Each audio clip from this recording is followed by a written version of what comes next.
Welcome to the Salesbeat podcast, where we explore sales intelligence in fast-moving consumer goods and how you can deliver against your sales goals.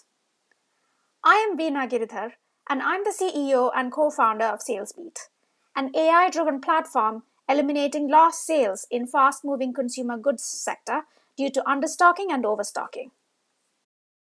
Today, we continue last week's discussion on sales intelligence.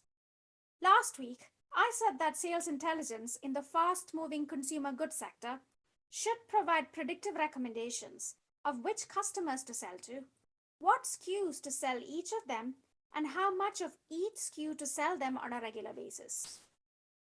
But what I did not mention was that this needs to be done at a store level and also needs to identify clearly whether it is likely to be sold in-store or through the website.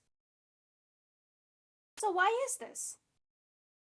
Generating and using sales intelligence on a national level is like assuming that large countries like the US, China, or India grow at the same rate in every region.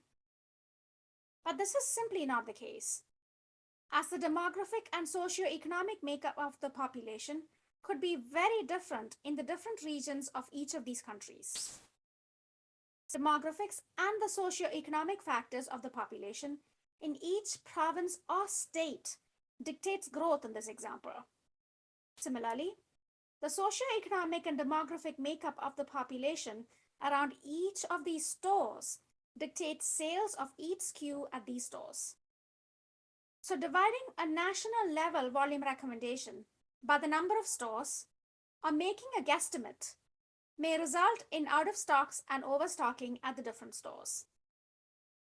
Depending on how big the country is and the spread of stores across the country, even the weather around each of these stores could be different.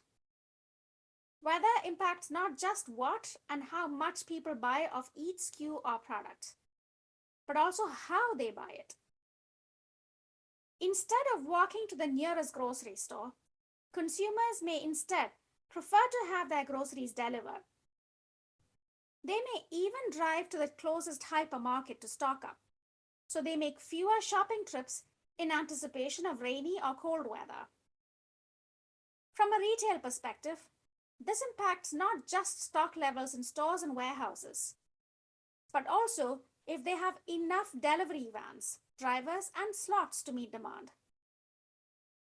Anticipating e-commerce sales peaks in advance can help retailers plan and execute third-party collaborations for deliveries, so they are always able to meet demand.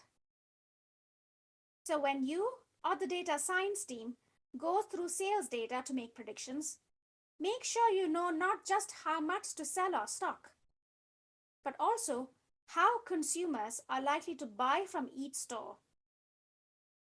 If you have any questions or comments about how consumer behavior impacts sales and how people buy groceries, leave a comment here if you're watching on YouTube, and we'll address them in a future episode.